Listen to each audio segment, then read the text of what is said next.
Hello everyone, welcome to Make Gaming Easy. Today in this video, I'm going to show you how to invite friends on Township. So without any further ado, let's get started. First of all, click on the friends icon in the bottom left corner. Here, tap on invite friends option. Here, if you click on the Facebook icon, you can invite your friends through your Facebook account. And if you click on @icon,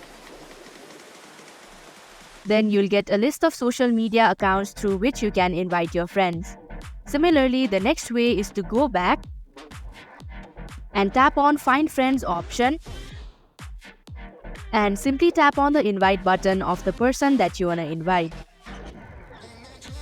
So that is how you can invite friends on Township.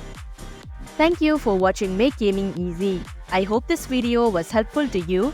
If it was, hit the like button and comment down if you have any questions or feedback.